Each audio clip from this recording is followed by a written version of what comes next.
Всички, които искат да учат и да правят наука днес, включително и аз, да уча, не да правя наука, са в много изгодна ситуация. Онлайн могат да достигнат до неизчерпаем океан от информация, да се образоват, да споделят. Нужно е само да има желание, човек. А за да става всичко това, са отговорни сайтовете в следващата ни категория – образование и наука. Номинациите са Иберика, школа за испански език. Уча се! New Trend BG.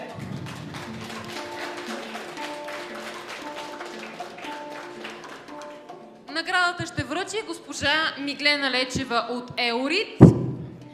Еорит за поредна година подкрепя провеждането на конкурса, за което сме им много благодарни. Здравейте на всички! За мен е чест да връча наградата в тази категория.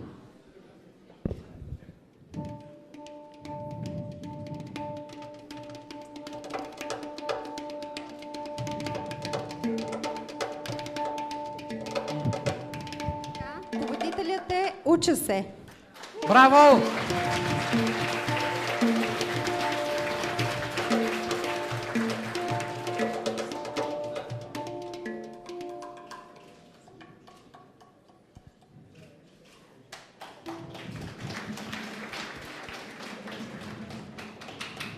И сега малко асистенция за 2 думи.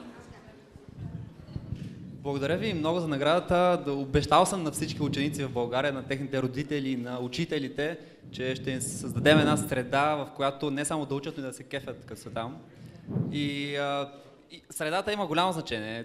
Например, за един футболист, да кажем, като излезе на нов камп, едно е да си там, друго да играеш на някоя нива с дупки, да кажем. И за това сега се опитваме по всякакъв начин да създадем една страхотна среда, за да са там и да се забавляват докато учат. Благодаря ви, вие помагате за това.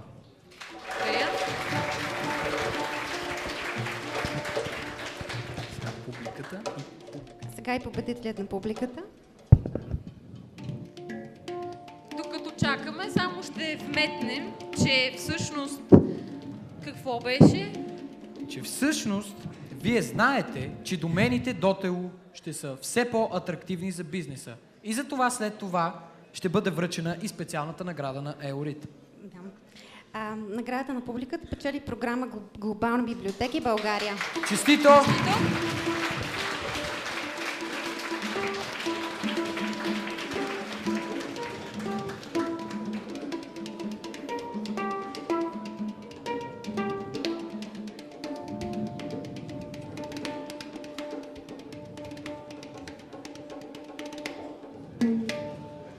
Страхотно. Честито! Една дума. Бих искала да благодаря на всички, които гласуваха за сайта на Глобални библиотеки България. От името не само на екипа на нашата програма, а и от името на над 500 български библиотекари, които вече са онлайн и всеки ден правят публикации в нашия портал. Благодаря и от тяхно име.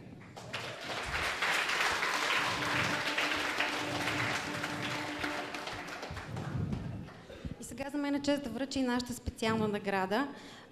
Първо да отбележа, че ако имаше сайт с разширение .eu между номинираните, той щеше да получи наградата, но тъй като няма, ние решихме да дадем наградата си на KidsArt.bg.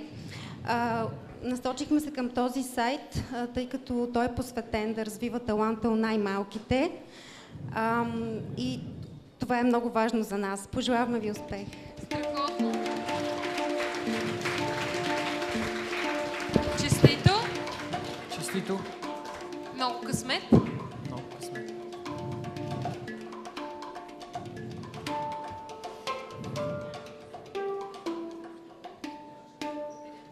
Искам да ви кажа, че съм изключително щастлива, че присъствам на този форум и изключително много благодаря на журито, на всички участници и желая успех на всички.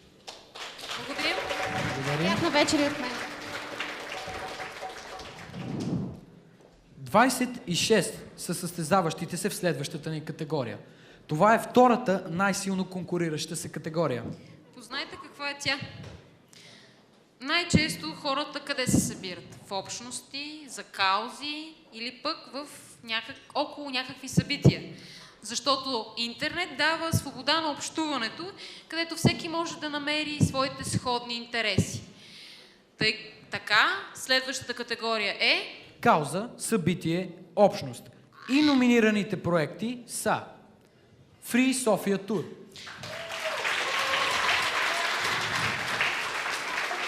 Divino Taste, Регистър на безследно изчезналите в България.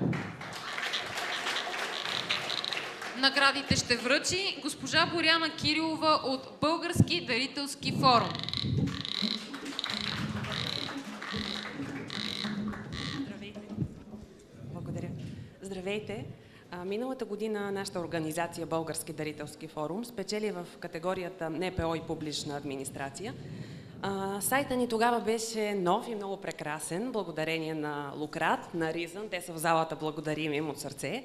И благодарение най-вече на нашите членове, това са фондациите и компаниите, големите дарители на България, които ни помогнаха да го напълним с смисъл и със съдържание. И затова така сигурна съм, че добрия сайт и онлайн пространството дават много възможности да популяризираме каузите си и да намираме съмишленици за идеите си. И се надявам, че организациите, които печелят, го правят и ще го правят само за.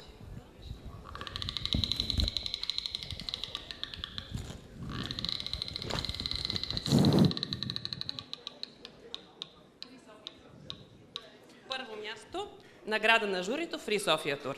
Честито, аплодисменти! От вълнение скъсах плика, съжалявам.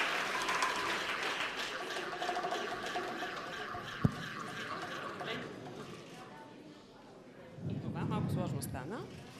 Сега ще ви дам микрофона. После ще вземе грамотата. Благодаря много за наградата. Искам да благодаря всъщност първо на нашия дизайнер Маргарит Ралев и компанията Ralev.com, която е причината сайта ни да изглежда толкова добре. На човека, който е причината сайта да не крашва постоянно, Николай Маринов, който за съжаление не е в залата.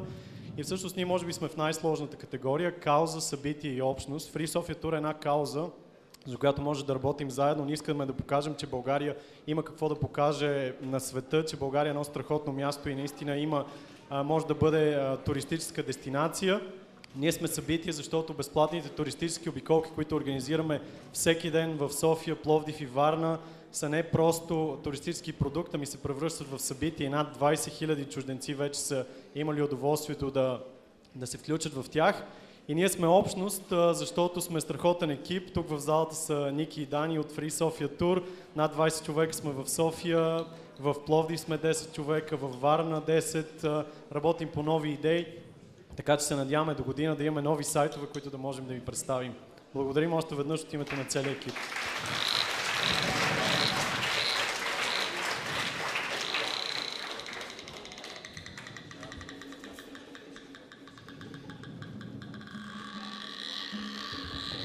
Победител на публиката в кауза събитие общност е... Само ще внимавам да не скъсам пак.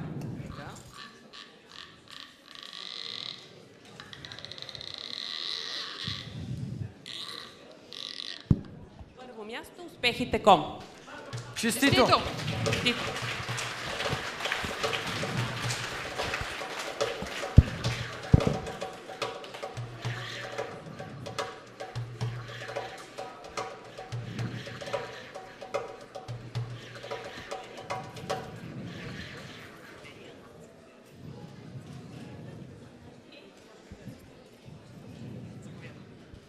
Благодаря на всички. Първо на журито за това, че е един абсолютно нов проект само на 7 месеца.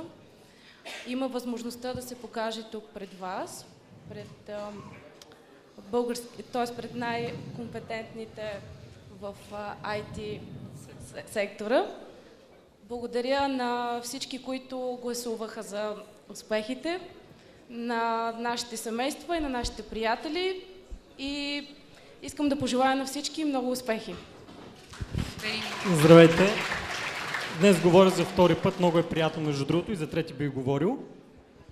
Искам да благодаря на всички хора, които ни подкрепиха, на нашите приятели. Благодаря ви много. Аплодисменти. Аз лично съм изключително доволен, че кауза, която промотира хората с успехи в България, печели такъв конкурс. Благодаря на всички, които гласуваха за нас. Благодарим ви и честито. Честито. Остават още неизвестни победители, но от тях ще научим след поредната доза ритъм, за която можем да благодарим на Панчо и Пешо!